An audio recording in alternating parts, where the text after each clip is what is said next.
Last class में विद्यापति के बारे में पढ़ा था। अब विद्यापति की पदावली, पदावली का परिचय, पदावली में उन्होंने क्या क्या लिखा है, कैसे लिखा है। विद्यापति की पदावली उनकी अद्भुत काव्य प्रतिभा का साक्ष्य है। इससे पता चलता है कि उनके अंदर कितनी काव्य प्रतिभा थी, कितना टैलेंट था कविताएं लिखने का, उनकी पदावली से पता चलता है। विद्यापति की पदावली में सौंदर्य के अक्षय उत्सव धर्मिता है, मतलब जो कभी खत्म नहीं होता। ठीक है, तो उसमें इतना सौंदर्य है, उतना सौंदर्य वर्णन उन्होंने किया है कि वो समाप्त नहीं हो सकता। डॉक्टर विजयेंद्र स्नातक के अनुसार पदावली में भाव, वर्णन, मार्मिक, प्रौढ़ तथा सशक्त संयोग श्रृंगार के मादक चित्र हों, चाहे वियोग व्यथा का मार्मिक वर्णन, हृदय की तरलता और गहराई का सम्मिश्रण दोनों अवस्थाओं में समान रूप से विद्यमान है। मतलब उनकी रचनाओं में गहराई, ठीक है, और तरलता, इनका जो सम्मिश्रण है वो हृदय की तरलता, मतलब कितने सॉफ्ट हार्ट है, और कितनी गहराई उनकी बातों के अंदर होती है, उनके दोनों चीज़ों का मिश्रण है उनकी रचना के अंदर। वस्तुतः विद्यापति के प्रेम वर्णन में ना तो मनोवैज्ञानिकता का अभाव है, मतलब साइकोलॉजिकल चीज़ों का अभाव है नहीं, और ना ही उसे सामाजिक अवस्था का प्रतीक कहा जा सकता है। मतलब जो उनकी पदावली है उसको एक सामाजिक अस्वस्थता का, मतलब ऐसी चीज़ें उन्होंने नहीं लिखी जो समाज के लिए खराब हो, जिसका समाज के ऊपर नेगेटिव इम्पैक्ट पड़े, ऐसा उन्होंने कुछ नहीं लिखा। सौंदर्य के प्रति आसक्ति और प्रेमानुभूति मानव मन की ऐसी सहेज प्रवृत्तियां हैं जिन्हें झुटलाया नहीं जा सकता। मतलब सौंदर्य के प्रति आसक्ति, मतलब सौंदर्य, सुंदरता देखकर कोई भी अट्रैक्ट हो सकता है, इसको कोई झुटला नहीं सकता, और उसके मन में प्रेमानुभूति जाग सकती है। कोई अच्छी चीज़, सुंदर चीज़ दिखाई देती तो उसके प्रति प्रेम अपने आप जागृत हो ही जाता है, इस बात को कोई झुटला नहीं सकता। नायिका के नक्शिक सौंदर्य विद्यापति ने जिस शैली से अंकित किया है वह अपूर्व है। मतलब नायिका के सौंदर्य का जो इन्होंने वर्णन किया है वैसा वर्णन किसी ने नहीं किया। अब जैसे इन्होंने एक एग्जाम्पल दिया है, खने खने नयन कौन अनुसरई, खने खने वान धूति तनु भरई, खने खने दसंदा छटा छुट हास, खने खने अधर आगे करुवास, चौकी चैले खने खने मलु मंद, मनपथ पाठ पहिल अनुबंध, हृदय मुकुल हेरी धेरी ढोर, खने आचर दय खने होय भोर, बाला सौरव तारुण भेंट, लखे न परई जेठ कनेट, विद्यापति कह सुनवर कान, तरुणिम सैसव चिन्हर न जान। तो इसमें उन्होंने नायिका के सौंदर्य का पूरा वर्णन किया, वो किस प्रकार से दिखाई देती है, कैसे उसके हाव भाव है, कैसे वो दूसरों को लुभाती है, इसके सब पूरा उसके नक्शिक वर्णन, नक्शी मतलब उसकी पूरी सुंदरता का उन्होंने वर्णन किया है इसके अंदर। अब ये तो हो गया नक्शिक सौंदर्य, मतलब सौंदर्य वर्णन हो गया। सौंदर्य वर्णन के बाद उनकी जो रचना है उसके अंदर विरह चित्रण भी है। विरह मतलब जब प्रेमी और प्रेमिका एक दूसरे से अलग होते हैं तो उसका चित्रण भी उन्होंने किया है। विद्यापति की पदावली में विरह दशाओं का चित्रण भी अत्यंत मार्मिक बन पड़ा है। इसी भांति कवि का अभिव्यंजना पक्ष भी पर्याप्त समृद्ध है। भाषा लालित्य तो उनके काव्य की अप्रतिम विशेषता है। भाषा लालित्य का मतलब भाषा में एक नयापन है, ये उनकी कैरेक्टरिस्टिक है, उनकी रचना की कैरेक्टरिस्टिक है।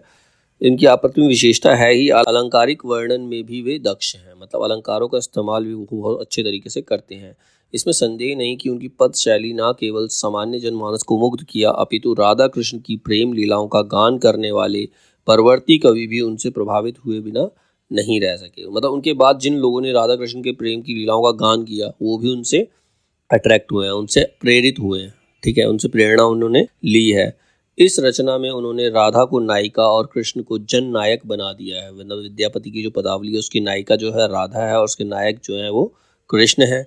इसमें बाहरी साचा भक्ति का है और आंतरिक आस्वाद श्रृंगार का देने वाली रचना में खंड काव्य के शिल्प में है। मतलब उसकी जो बाहरी साचा तो भक्ति का है लेकिन अंदर से उसके अंदर प्रेम है, प्रेम को उन्होंने एक्सप्लेन किया है। इसमें राधा कृष्ण की लीलाओं के सरस चित्रण, शिव की अटूट भक्ति, गंगा का स्तुति गायन और रहस्य परक पद भी मिलते हैं। कवि का मुख्य अभिप्रेत राधा कृष्ण के आध्यात्मिक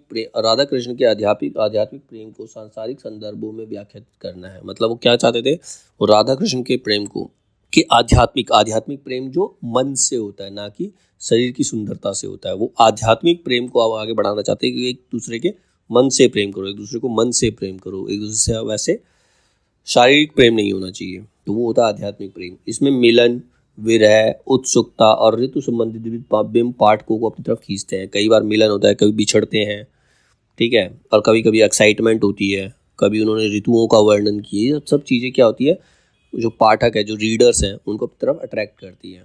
शुक्ल जी ने विद्यापति को जयदेव और सूरदास की श्रेणी का बड़ा कवि माना है। मतलब विद्यापति भी सूरदास जैसे बड़े कवि ही थे। जयदेव और सूरदास जैसे बड़े कवि थे, वो छोटे कवि नहीं थे। विद्यापति के पद अपनी भाव संपदा के अतिरिक्त कवि की लोकप्रिय और आकर्षक भाषा शैली के कारण एक नया अनुभव संसार खोल देता है। इस कवि के परिवार में संस्कृत की पांडित्यपूर्ण परंपरा रही है।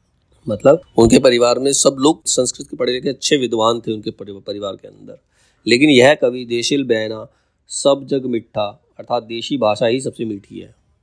मतलब जो अपनी देसी भाषा है वो सबसे मीठी है, ये कहकर अपनी रचना में देश भाषा को प्रतिष्ठित करता रहा।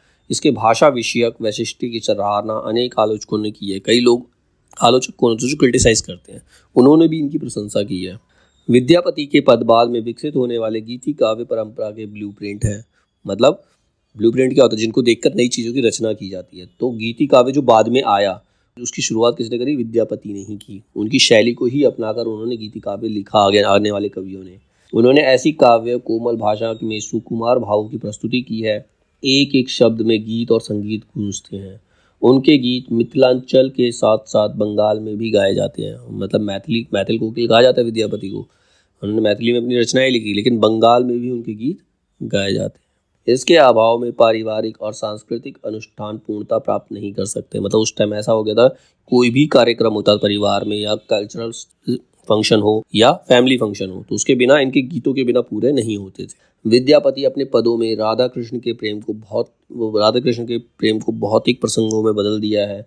उन्होंने अपनी पंक्तियों में इतनी गहरी संवेदना और भाव भर दिए हैं कि वे जैसे पाठक के मस्तिष्क में अमिट हो जाते हैं। मतलब उसको लगता है कि हाँ, वो राधा कृष्ण के प्रेम में ही डूब गए हैं, तब एकदम रियलिटी जान पड़ती है। इस तरीके से उन्होंने एक्सप्लेन किया है। डॉक्टर राम मूर्ति त्रिपाठी के अनुसार विद्यापति प्रेमी प्रेमिकाओं मात्र को कृष्ण और राधा के रूप में परिकल्पित करते हैं। मतलब जितने भी प्रेमी प्रेमिकाएं हैं उनको राधा और कृष्ण के रूप में वो परिकल्पित करते हैं, उन्हीं के रूप में उनकी कल्पना करते हैं। जहाँ सच्चा प्रेम है वहाँ राधा और कृष्ण की आश्रय आलम्बन है, ऐसा उनका मानना लगता है। मतलब जहाँ पर भी सच्चा प्रेम है वहाँ पर राधा और कृष्ण विद्यमान है। और राधा माधव का यह रूप अपने में आराध्य है। मतलब उनकी वो पूजा करते हैं। इस प्रवृत्ति के कारण ही विद्यापति अपनी गहरी भक्ति भावना के बावजूद काव्य के ऐहिक परंपरा के अधिक निकट आते हैं। कई बार विद्यापति की भक्ति को एक पाखंड के रूप में देखा गया है कि वो एक पाखंड है, वो सिर्फ राधा कृष्ण के प्रेम को ही एक्सप्लेन करते हैं। आचार्य शुक्ल यहाँ इस अनुभव तक नहीं पहुँचते कि विद्यापति के ये पद अपनी श्रृंगार भावना के साथ सच्चे रूप में ऐतिहासिक है और उनकी तन्मयता की गहरी अनुभूति ही उन्हें आध्यात्मिक स्तर पर रूपांतरित कर देती है। मतलब कोई डिसीजन ले नहीं पाते आचार्य शुक्ल उनके बारे में क्या डिसीजन ले। इसके लिए पाठक या आलोचक को आध्यात्मिक रंग के चश्मे की जरूरत नहीं रहती। मतलब उन्हें समझने के लिए जो आलोचक जो उनको क्रिटिसाइज कर रहे हैं उनको आध्यात्मिक रंग के चश्मा नहीं, मतलब वो भक्ति में डूबना जरूरी नहीं है उनके लिए। विद्यापति में वैष्णव की मर्यादा, शैव का तादात्म्य भाव दोनों एक साथ मिलते हैं। काम भाव और शरीर का सौंदर्य उनके यहाँ उत्सव रूप में है। भाव, फीलिंग, शरीर का सौंदर्य और काम, जो मन के अंदर लालसा उत्पन्न होती है, ठीक है, वो उनके सारी रचनाओं में मिलेगा। इसीलिए चिर परिचित होते हुए भी वे चिर नवीन है। सबको पता उन्होंने क्या लिखा होगा, उन्होंने क्या सोचा होगा, लेकिन फिर भी इस तरीके से एक्सप्लेन किया कि वो नया लगता है। यही कारण है कि जिससे मिलते जुलते शारीरिक अनुभवों की अलग अलग पदों में आवृत्ति होने पर भी अपने तन्मयता भाव से वे सभी विशिष्ट हो उठते हैं। सिद्धनाथों और जैन कवियों, रासु रचनाकारों, अमीर खुसरो और विद्यापति के कृतित्व में आदिकाल हिंदी क्षेत्र में रचनात्मक वैविध्य की यो सच्ची प्रस्तावना प्रस्तुत करता है। मतलब रचनात्मक वैविध्य, जितने भी राइटर थे अलग अलग तरीके की रचनाएं करते थे वो, जिनके नाम लिखे हैं, जैसे खुसरो हो गया, अमीर खुसरो, विद्यापति, जैन कवि, सिद्धनाथ, सबके अलग अलग तरीके थे। विद्यापति हिंदी कवि थे या बांग्ला के, यह विवाद इस ओर तो संकेत करता है कि कवि ने दोनों भाषाओं की कविता को गहरे प्रभावित किया है। तो इसलिए डाउट उत्पन्न हुआ कि वो बांग्ला के कवि हैं या फिर हिंदी के कवि हैं। विद्यापति को लेकर एक वाद विवाद संवाद और चला कि वे श्रृंगारी कवि हैं, वो केवल श्रृंगार वर्णन करते हैं या भक्त। लोगों ये समझने में दिक्कत हुई कि वो श्रृंगारी कवि हैं या भक्त हैं। भक्त का विषय वस्तु के आधार पर विद्यापति की कविता श्रृंगारिक है। अगर जिस तरीके से देखा जाए, विषय वस्तु देखे, सब्जेक्ट देखे जाए, तो वो क्या है, विद्यापति जो है वो एक श्रृंगारिक कवि हैं। ठीक है। आचार्य रामचंद्र के अनुसार, अब विद्यापति की पदावली के बारे में आचार्य रामचंद्र शुक्ल क्या कहते हैं, वो उसको क्रिटिसाइज करते हैं। विद्यापति के पद अधिकतर श्रृंगार के ही हैं, ज़्यादातर श्रृंगार का वर्णन किया, जिसमें नायिका और नायक राधा और कृष्ण है। आध्यात्मिक रंग के चश्मे आजकल बहुत सस्ते हो गए हैं, उन्हें चढ़ाकर जैसे कुछ लोगों ने गीत गोविंद के पदों को आध्यात्मिक संकेत बताया है, वैसे ही विद्यापति के इनको भी। मतलब वो जो भी लिखते, जो भी श्रृंगारिक रचना करते हैं, वो राधा कृष्ण को लेकर के करते हैं, तो सब लोग उसे आध्यात्मिक मान लेते हैं कि वो धार्मिक है। डॉक्टर उमेश मिश्र ने भी ठीक ही कहा है कि मिथिला में विद्यापति को कोई वैष्णवी कवि नहीं कहता और ना कोई इन्हें भक्त ही कहता है, सभी इन्हें सिंगारिक कहते हैं। इसी भांति पंडित विश्वनाथ प्रसाद मिश्र ने भी विद्यापति के सिंगारी कवि मानते हुए लिखते हैं कि विद्यापति ने हिंदी में जन भाषा में श्रृंगारिक रस के क्षेत्र के लिए मर्यादा बांधकर चाहे कृष्ण भक्त कवियों को उतना उपकार ना किया हो, पर श्रृंगार काल कवियों के लिए वे बहुत बड़ा उपकार कर गए, उनके लिए वो रास्ते खोल गए। विद्यापति का काव्य भक्ति काव्य है नहीं, इस पर बहुत वाद विवाद होता है। इस संबंध में इतना ही कहना है कि विद्यापति का कृष्ण काव्य सूरदास का अन्य कृष्ण भक्त कवियों का सा कृष्ण काव्य नहीं है। जो विद्यापति ने कृष्ण काव्य लिखा है वो सूरदास और अन्य कृष्ण भक्त कवियों से मिलता नहीं है। यदि भक्ति काव्य माना भी जा सकता है तो वैसा ही जैसा बिहारी का पद्माकर था, विद्या बिहारी ने भी पद्माकर लिखा था, तो उसको वैसा ही भक्ति काव्य मान सकते हैं। इसी भांति डॉक्टर राम कुमार वर्मा ने भी विद्यापति को श्रृंगारी कवि मान स्पष्ट लिखा है कि विद्यापति ने राधा कृष्ण को जो खींचा है उसमें वासना का रंग बहुत ही प्रखंड है, उसके अंदर वासना है। राधे देव के प्रति भक्त का जो पवित्र विचार होना चाहिए वह उनमें लेश मात्र भी नहीं है। सख्य भाव से जो उपासना की गई है उसमें कृष्ण तो यौवन में उन्मुक्त नायक की भांति हैं और राधा यौवन की मदिरा में मतवाली एक मुग्ध नायिका की भांति। राधा का प्रेम भौतिक और वासनामय प्रेम है। आनंद ही उद्देश्य है, मतलब उनके प्रेम का उद्देश्य केवल आनंद है और सौंदर्य ही उसका कार्यकलाप। यौवन ही से जीवन का विकास है। डॉक्टर द्वारिका प्रसाद सक्सेना ने इस चर्चा को समेटते हुए ठीक लिखा है कि विद्यापति श्रृंगारी कवि हैं। इनके राधा और कृष्ण के प्रेम संबंधी पदों में सर्वत्र भौतिक एवं वासनामय प्रेम की ही प्रधानता है। ये उनको क्रिटिसाइज करने वाले लोग हैं जो उनके बारे में बोलते हैं।